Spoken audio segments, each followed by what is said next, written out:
Yeah.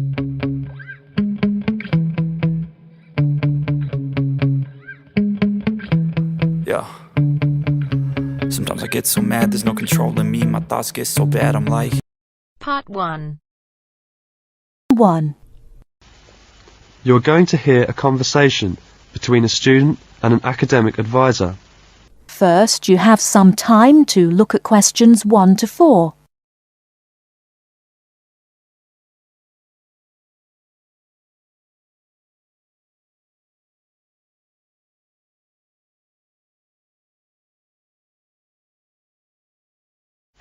Hello there, you must be Jane. Please come in. My name is Mrs. Dunstan.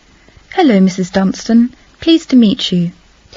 All right now, let's see. Now, you're interested in attending university in Canada, is that right? Yes, and I have a lot of questions to ask you. Okay, but before I begin to answer your questions, I need to ask you a few questions first. Now, your major is... Engineering. Mechanical engineering. Right, and where did you graduate? I graduated from the Beijing Institute of Machinery in July 1998. I completed my bachelor's degree. Okay, now, I'm assuming you'll want to continue studying in that field, am I right? Actually, I'd prefer to do an MBA if possible. But if I have no other choice, then I'll continue in mechanical engineering. Okay, now, are you familiar with the requirements for an MBA degree? Yes. Before you hear the rest of the conversation, you have some time to look at questions 5 to 10.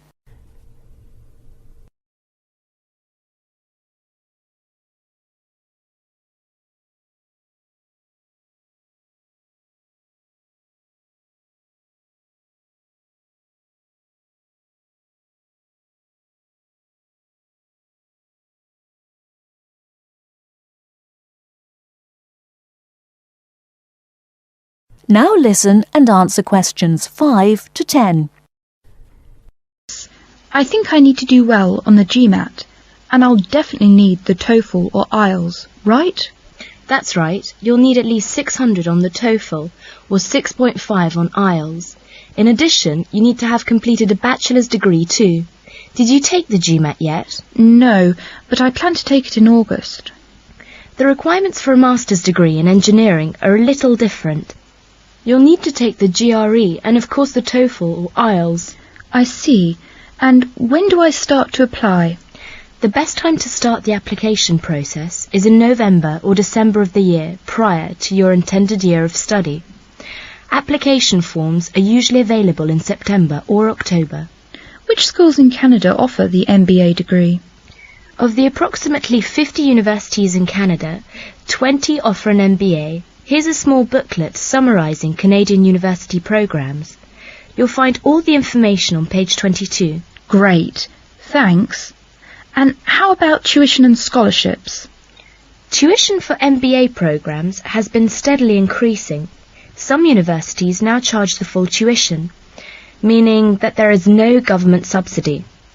Those universities cost about $10,000 per year, and it's a 2-year programme.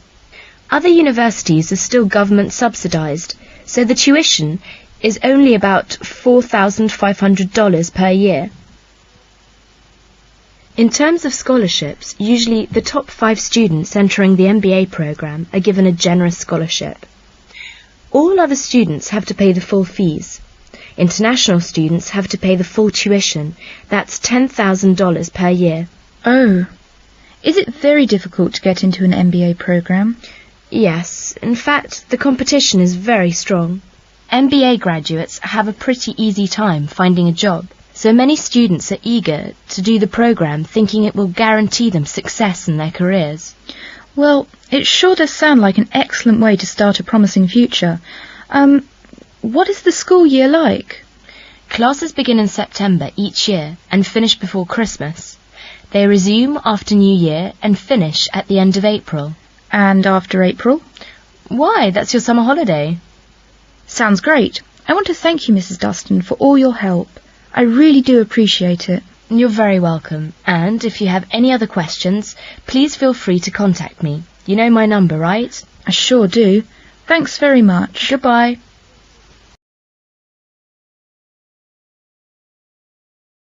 That is the end of part 1. You now have half a minute to check your answers.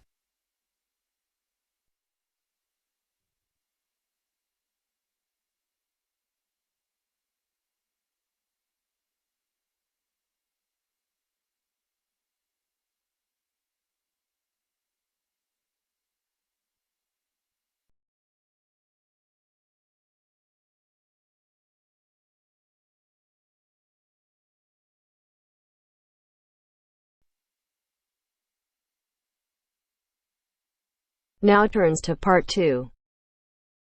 Part 2. First, you have some time to look at questions 11 to 17.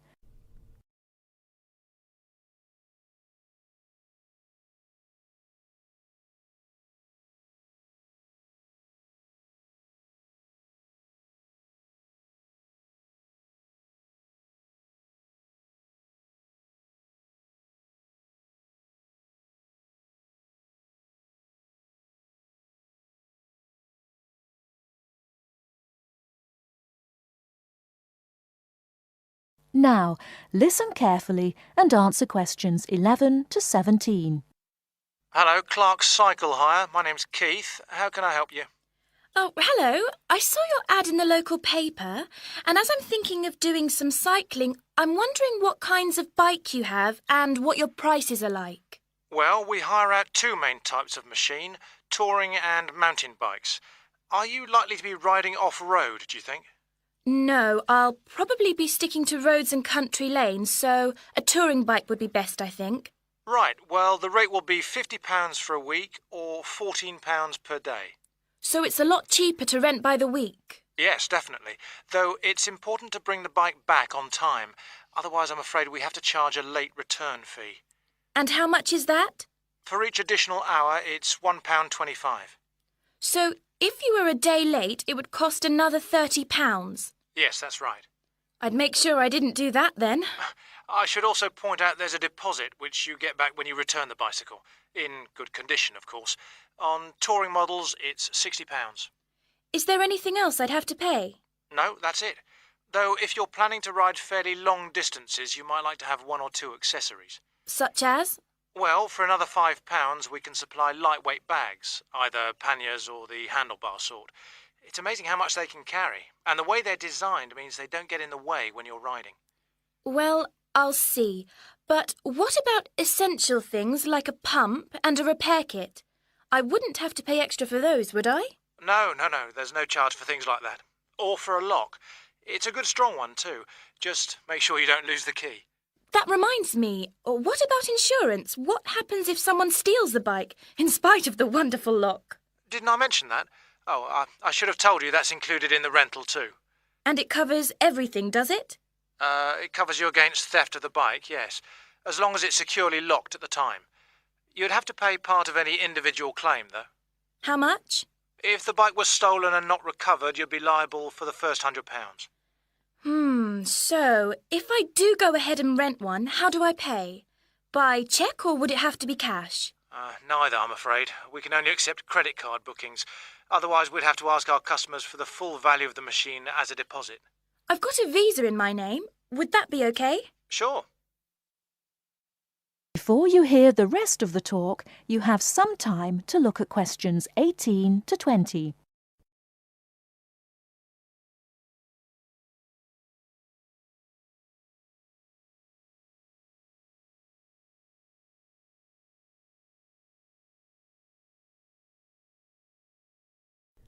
Now listen and answer questions 18 to 20. So if I want to have a look at the bikes, how do I find you? I live near the university, by the way. Right. First you take Woods Road as far as the main police station. I know it. It's right next to the park. Yes, that's it. And after the police station, there's a turning to the right called Oak Street. At the big supermarket? No, it's before then. It's actually between the police station and a garage on the other side. OK. So, you go down Oak Street until you reach the health centre on the right. If you get to a pub called the Maple Leaf, you've gone too far, all right? Yes, I've got that. Now, Opposite the health centre there's a pharmacy, and we're just behind that. OK, fine. I'll try to call over sometime tomorrow. Great. See you then. Bye. That is the end of part 2. You now have half a minute to check your answers.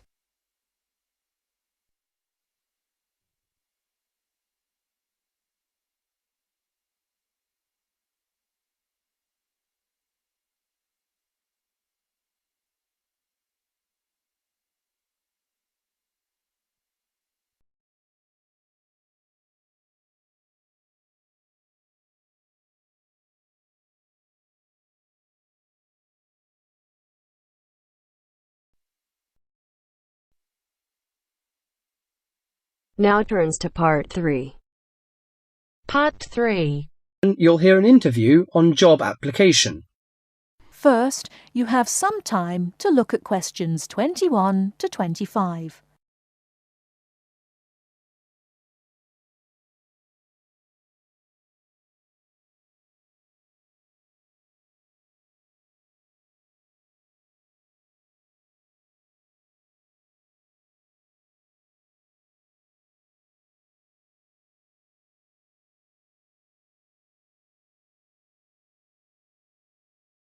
Now listen carefully and answer questions 21 to 25. These days it's hard enough to find a suitable job, let alone get as far as an interview. Dozens of people every day send off their curriculum vitae or application form and wait hopefully to be summoned for an interview. Now this, apparently, is where a lot of people fall down because of their inadequacy at completing their application forms, according to Judith Davidson, author of Getting a Job, a popular book which has recently come onto the market. Our reporter Christopher Shields decided to look into this apparent inability of the British to sell themselves, and he spoke to Judith Davidson about it. Judith Davidson lectures at a management training college for young men and women, most of whom have just graduated from university and gone there to take a crash course in management techniques. One of the hardest things is not passing the exams, not passing the course examinations successfully, but actually finding employment afterwards. So Judith now concentrates on helping trainees to set about doing just this. And she tries to work out the reasons why chances of getting a job are pretty small. Very often, a job application or a curriculum vitae will contain basic grammatical or careless spelling mistakes, even from university graduates. Then those that do get as far as an interview become inarticulate or clumsy when they try to talk about themselves. It doesn't matter how highly qualified or brilliant you may be, if you come across as tongue-tied and gauche, your chances are quite slim. What are other problems of the application forms? Some letters are dirty and untidily written, with finger marks all over them and ink blots or even coffee stains. Others arrive on lined or flowered or sometimes scented paper, none of which is likely to make a good impression on the average business-like boss. Many people are unable to make that initial impact with an employer. In fact, it needs techniques to send an application which will stand out from the rest and persuade the employer you're the right one for the job. This prompted an enterprising young man called Mark Ashworth, a recruitment consultant himself, to start writing job applications for other people for a fee.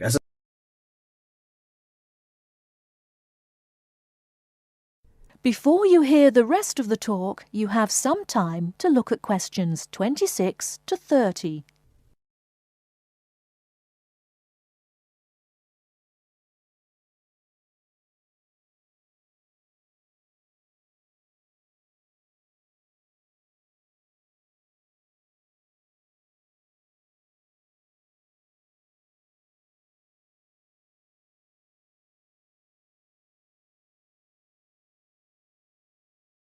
Now listen and answer questions 26 to 30.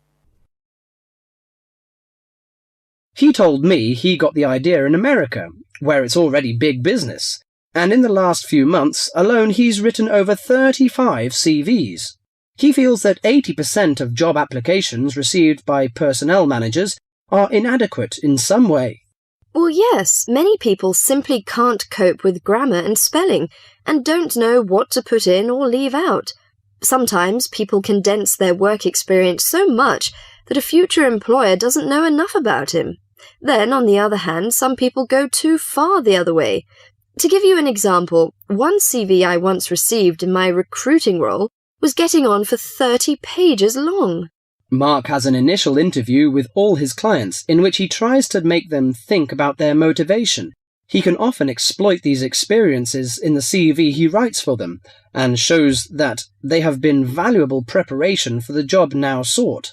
He also believes that well-prepared job history and a good letter of application are absolutely essential. Among the most important aspects of applications are spelling, correct grammar, content, and layout.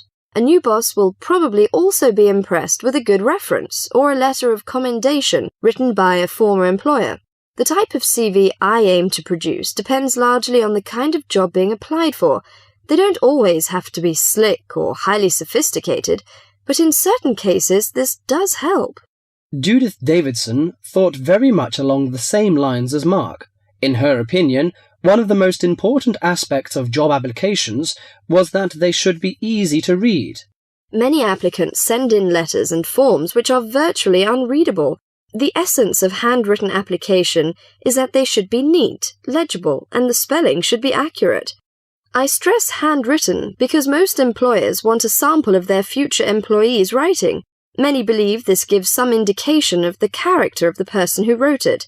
Some people forget vital things like putting their own address or the date. Others fail to do what's required of them by a job advertisement.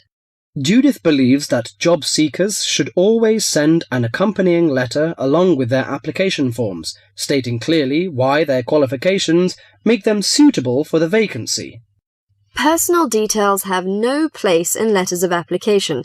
I well remember hearing about one such letter which stated, quite bluntly, "I need more money to pay for my flat." No boss would be impressed by such directness.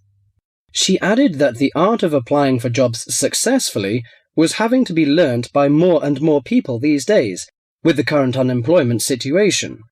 With as many as 200 or 300 people applying for one vacancy, a boss would want to see only a small fraction of that number in person for an interview. So your application had to really outshine all the others to get you on the shortlist.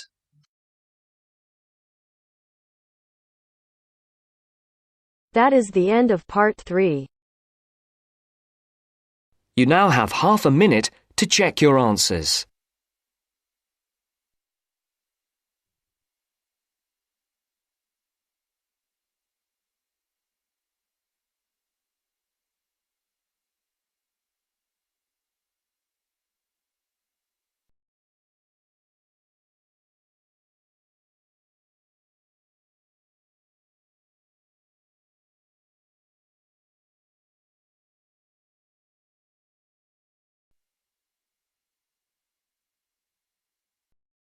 Now turns to part 4. Part 4. You will hear part of a lecture about architecture. You have 30 seconds to look at questions 31 to 36.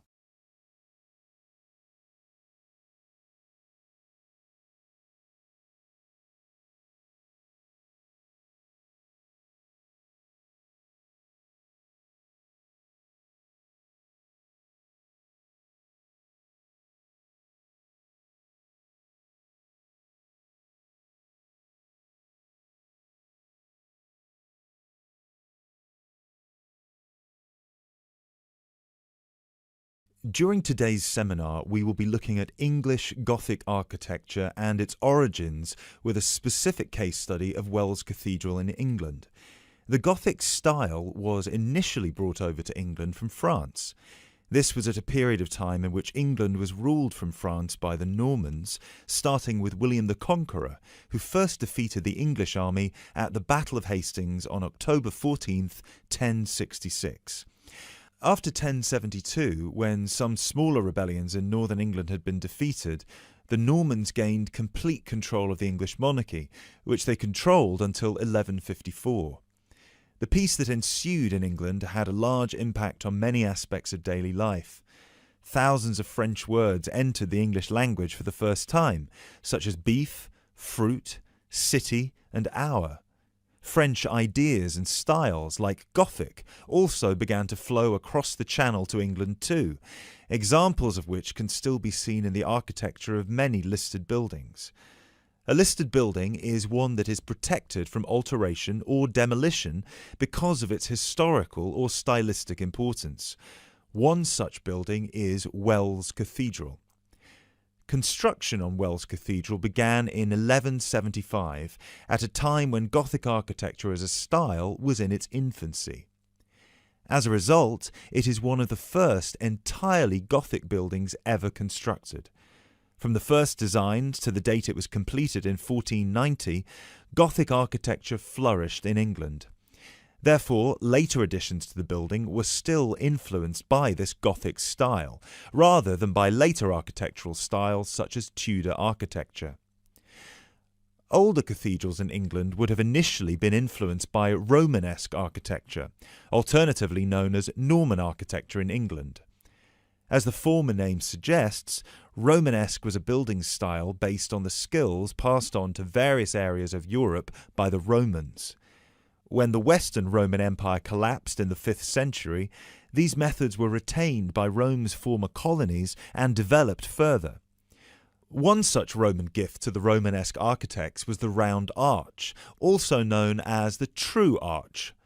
The Romans perfected this style by using wedge-shaped stones called voussoirs, which created pressure that held the structure together at the top. Cathedrals in England, such as the ones in Ely and Canterbury, were started before the arrival of Gothic architecture. Even though parts of those two cathedrals, which were constructed later, are in the Gothic style, other sections predating the arrival of Gothic architecture are Romanesque. The result is known as eclectic, because the building is constructed using more than one style. All of these cathedrals belong to a group known as the medieval cathedrals of England. There are 26 different buildings that belong to this group in total, all of which were constructed or added to during a 500-year period from 1040 to 1540.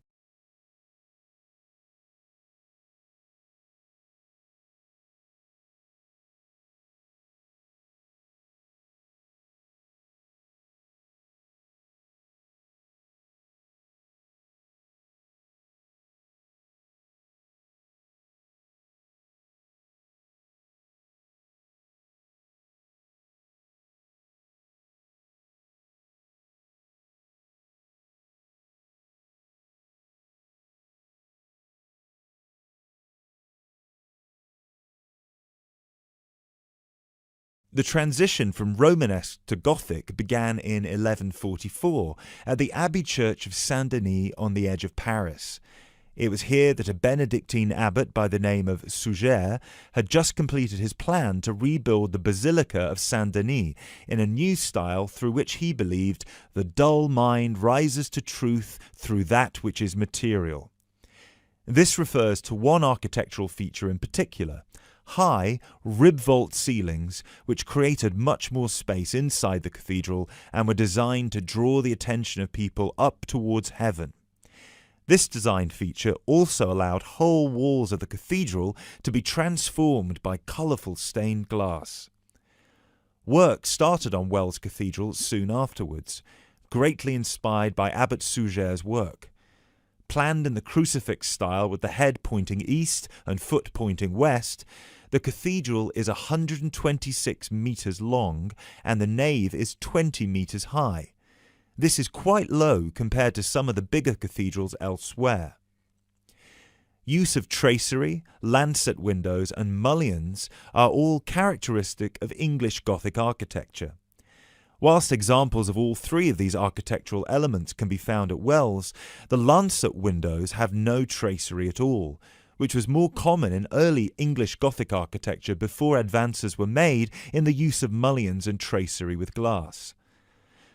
Lancet windows are tall, thin windows with a pointed arch at the top, and are so named because they resemble the weapon often carried by a soldier called a lance. Examples of these lancet windows can be seen on the west front of the cathedral, which is the most celebrated for its life-size sculptures and delicate floral carvings. Inside the pinnacle-topped gable is a sculpture of Christ the Judge. Immediately below him, sculptures of the 12 apostles peer out over the small city of Wells. Below the apostles are 9 archangels, which are half-size sculptures. At one time, all of these, along with the decorative carvings, would have been painted and gilded. However, today, all the paint has worn away and the sculptures are the colour of the oolite sedimentary stone used to construct the cathedral. It is remarkable to think that more than 800 years ago, such magnificent buildings were created without the use of large cranes and modern technology. It would have taken much longer, but it is possible to see the high level of craftsmanship and attention to detail that is less common in the modern day.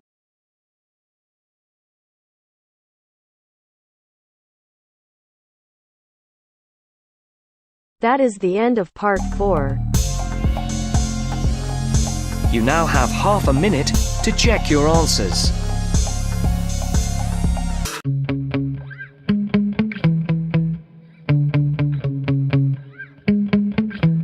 Yeah.